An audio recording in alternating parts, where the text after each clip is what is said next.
WNBA player A'ja Wilson thinks she can successfully take on an NBA player in a one-on-one. To be fair, A'ja is as decorated as they come. Let's talk about two-time WNBA MVP, WNBA Finals MVP, three-time All-WNBA First Team, two-time WNBA Defensive Player of the Year, WNBA Rookie of the Year, and five-time WNBA All-Star. And this is to say nothing of her stellar college career, bringing the first women's national championship to my home state, South Carolina, and her accomplishments as a two-time Olympic gold medalist. She was named the MVP of the 2024 tournament after leading Team USA in points, rebounds, steals, blocks, field goals made, free throws made, and efficiency. Despite all that, I'm going to tell you why A'ja Wilson would still lose to Josh Hart and almost every other player in the NBA. And I'll explain why in a second. If you're new to my content, I go by TSF. That sounds familiar. Don't forget to like, share, and subscribe for more content like this. So here's the clip that sparked this conversation. Okay, he wants to know, what is the end score if you and Josh play 1-on-1 to 11, your ball first? What's T, boys? What about you? Me? Yeah. Yeah, you. Oh, I thought you were talking about you guys. No, trust me. Everyone knows what the score with me and Josh. It's not. I feel like the score would be like 8-11. Me. It's not that fun. I get ball first. You get ball first. She does get ball first. Not gonna get it back. And you but that's gonna be your time. Like that's gonna be your period, which is fine. I'm not saying you're gonna go scoreless, but 8-11, I feel like it's pretty solid. So what do you think it'll be, Josh? Don't piss me off.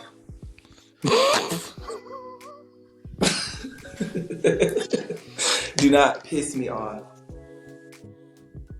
I was just about to violate this. I'm about to say, right? Man, probably like 11-2. You're sick. You're sick. Nah, I'll say like a good 11, probably like 11-7. Okay, that's fair. You got 7? Okay. No. You. What you mean? What you mean? I got 7 what? I got 7 plus 4. I'd pay to see that. It would be like 8-11. Listen, I admire the confidence she has in herself. She knows what she has, and in certain circles, I would say, talk your shit. That being said, the WNBA and the NBA are two different games.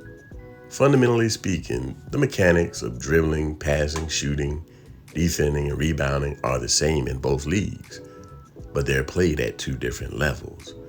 It's like the difference between playing 2K on pro level versus Hall of Fame level.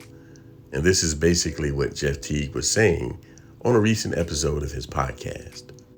Can't be nobody in the NBA. No, That might get spooky. Not one. They did a whole. We're talking bench players, everybody. Nigga. Do y'all know niggas on the bench used to average 40 in high school and niggas 20 in college? All type. It's funny because I did. She was on the Knicks Niggas podcast. It was like Jalen Brunson and Josh Hart. She was just like, if me and you play Josh Hart, who gonna win again? He said me.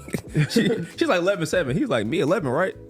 And they just had like a really funny joke about it. She was just like, nah, I'll get y'all up out of here. He just like, nah, let's not joke about that. Yeah, let's not play around, bro. Like, niggas really gonna beat your ass. Like, The top WNBA player is not beating the 12th man.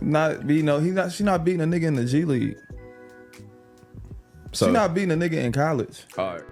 It's not a slight to any WNBA player who thinks they could not only compete, but prevail. It's just to recognize that there are clear and observable differences between the two games.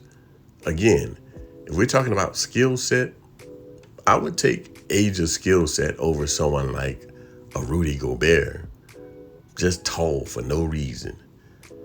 Honestly, I think Asia would get closer against Josh Hart than Brittany Griner would against Boogie Cousins. I'm glad she's that confident in her ability. But she's also a little delusional. Like the confidence, BG, but I don't know if that's going to happen. It's not a walk in the park over here. She says you'd be no better than the third best post player on the men's team. I'm just going to use that to fuel this. I mean, I'm better, but and I know that kind of gets at them, but it's okay. It's okay. It's okay, little man. But I would like to see that. I would pay to see that. I pay for our ticket. Front row, though. I got to be front row. My money's on BG. I got cuz on that one. If there's no referee, I'm going to go to the ATM, and I'm going to sell my house, and I'm going to put all my money on DeMarcus Cousins.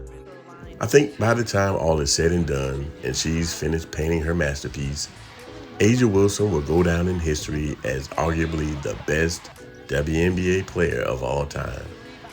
And even saying all that, if she ever found herself in the NBA playing with the men, she would quickly fade into obscurity, only to be remembered as a footnote. Remember that time that one chick played in the NBA? What's her name again?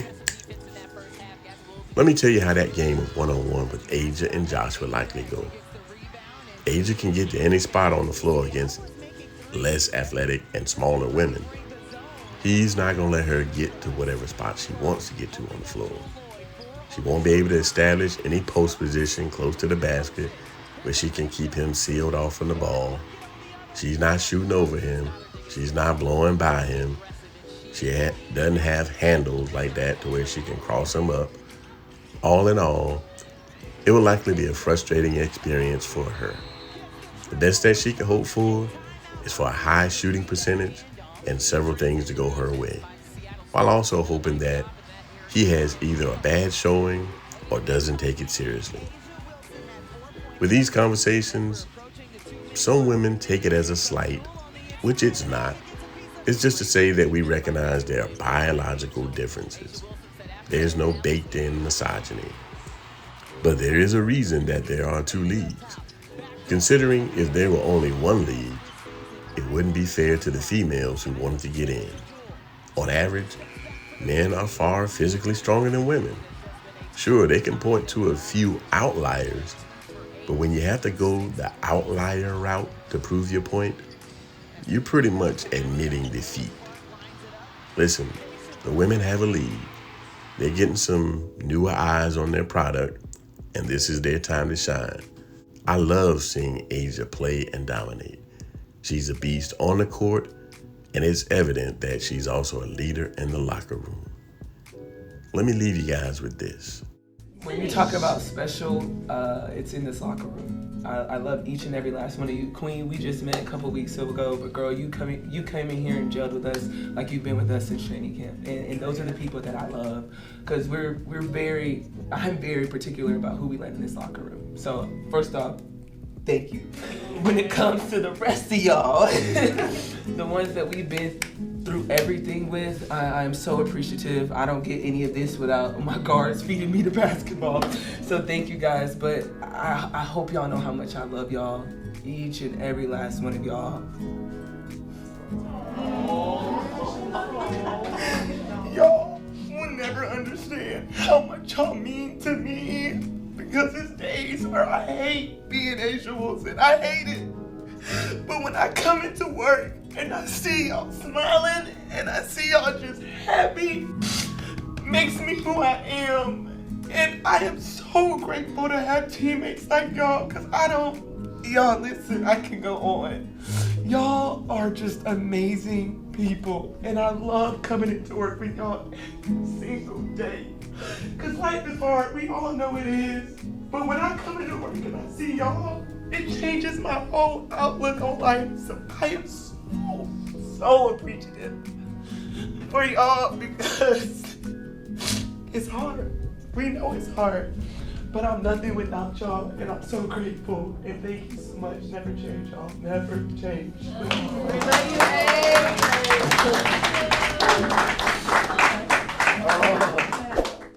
Now that we got some understanding, I'm about to get up through here on y'all. If you got value from this video, hit the like button, subscribe to the channel, and watch this video next.